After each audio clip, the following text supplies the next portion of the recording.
O Palmeiras se livrou do rebaixamento no Campeonato Paulista de 1968 por conta de uma armação envolvendo combinação de resultados e subornos. E acreditem, toda a armação não só foi confirmada, como também registrada em cartório. Fica aí que eu já te conto tudo.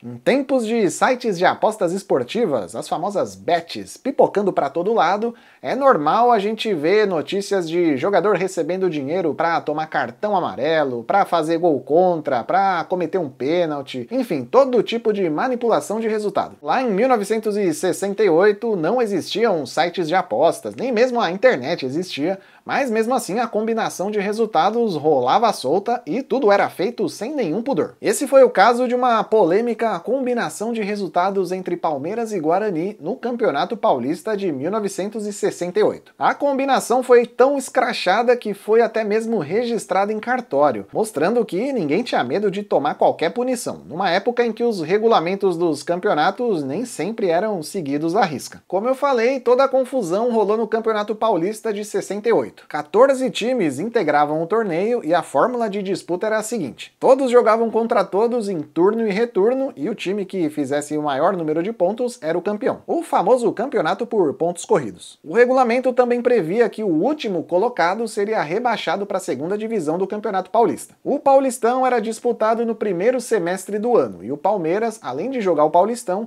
também jogava a Copa Libertadores no primeiro semestre. Por ter sido campeão da Taça Brasil de 67, o Palmeiras se credenciou para jogar a Libertadores de 68. E como o Palmeiras avançou até a final da Libertadores de 68, vários jogos do time no Paulistão tiveram que ser adiados. O Santos acabou vencendo o Paulistão de 68 com 4 rodadas de antecedência. Então, as 3 últimas rodadas do campeonato basicamente serviriam para definir quem seria o time rebaixado. A rodada dos dias 1º e 2 de junho foi a última reunindo todos os times. A essa altura, o Palmeiras tinha 10 jogos atrasados na tabela. O Palmeiras tinha apenas 13 pontos conquistados e o campeão Santos, com todos os jogos disputados, tinha 45. Então, mesmo que o Palmeiras ganhasse todos os seus 10 jogos restantes, não alcançaria o Santos. Por isso, a única missão do Palmeiras no campeonato era se livrar do rebaixamento. Lembrando que nessa época a vitória no futebol valia somente 2 pontos e não 3 pontos como é nos dias de hoje. Finalizada a campanha na Libertadores, o Palmeiras começou a disputar os seus 10 jogos restantes no Paulistão. Nos primeiros 2 jogos, 2 derrotas para 15 de Piracicaba e São Bento. Em seguida, um empate contra o Botafogo de Ribeirão Preto e mais uma derrota para o Guarani. Depois, vitória contra o 15 de Piracicaba e derrota para a Portuguesa Santista. Até então, o Palmeiras tinha 16 pontos, continuava na última posição e tinha mais 4 jogos pela frente. Um desses próximos jogos seria contra o Guarani, que já não tinha chances de rebaixamento, e então disputaria o jogo contra o Palmeiras como um mero amistoso. Por isso, a diretoria do Palmeiras propôs à diretoria do Guarani o seguinte: o Guarani entraria em campo com um time reserva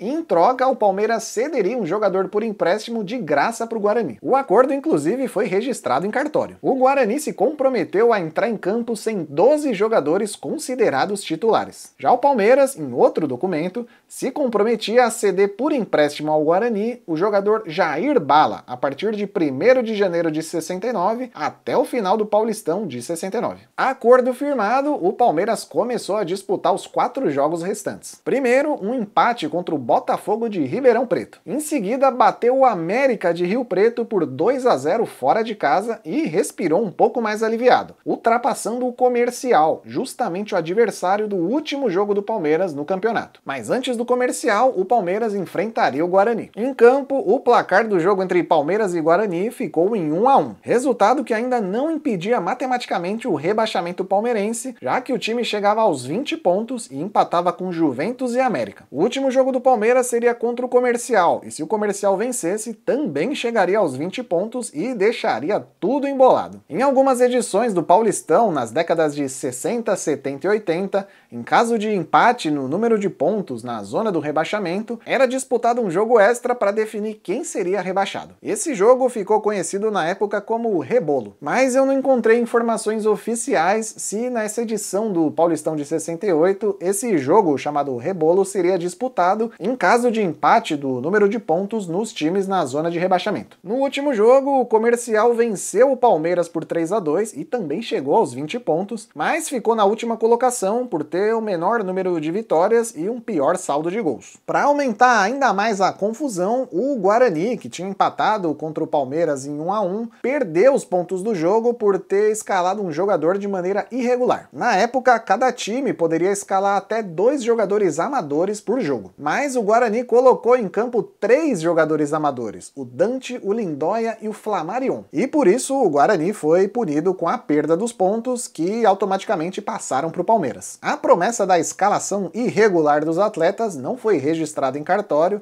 mas provavelmente fazia parte do acordo entre Palmeiras e Guarani, já que mesmo jogando com time reserva, o Guarani poderia ganhar o jogo. Então, mesmo vencendo a partida, o Guarani iria perder os pontos do jogo de qualquer maneira por ter escalado um jogador irregular. A classificação final ficou assim: Palmeiras livre do rebaixamento com 21 pontos e Juventus, América e Comercial com 20 pontos, com o Comercial sendo rebaixado pelos critérios de desempate. A diretoria do Comercial de Ribeirão Preto ficou indignada com o rebaixamento e entrou na Justiça Desportiva exigindo a anulação do descenso. Os motivos do pedido da anulação envolviam o acordo entre Palmeiras e Guarani e também um jogo entre Comercial e Portuguesa. Segundo a diretoria do Comercial, no jogo entre Comercial e Portuguesa, um jogador da Portuguesa também teria sido escalado de maneira irregular e por isso a Portuguesa deveria perder os pontos do jogo. Os documentos registrados em cartório do acordo entre Palmeiras e Guarani também foram usados no pedido da anulação do rebaixamento. A diretoria do Comercial conseguiu esses tais documentos subornando um funcionário do Guarani. Para liberar os documentos, o tal funcionário pediu um carro modelo Cinca Chambord, um dos carros mais desejados da época, em troca de ceder os documentos para a diretoria do Comercial. O acordo foi feito e os documentos chegaram às mãos da diretoria do Comercial,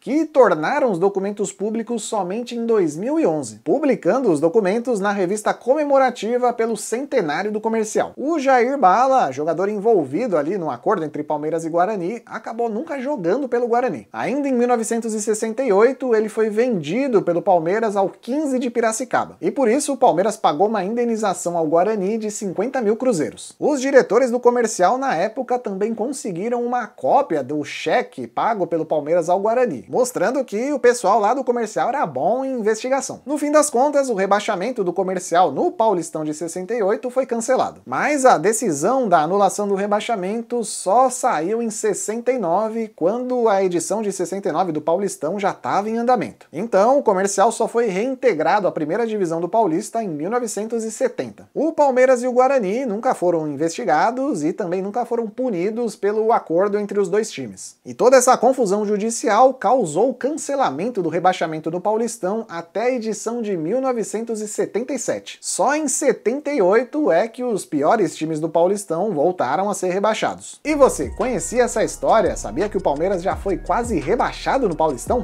Deixa aqui nos comentários e aproveita também para se inscrever no canal e não perder nenhum conteúdo sobre a história desse maravilhoso esporte chamado futebol. Eu fico por aqui e até o próximo jogo.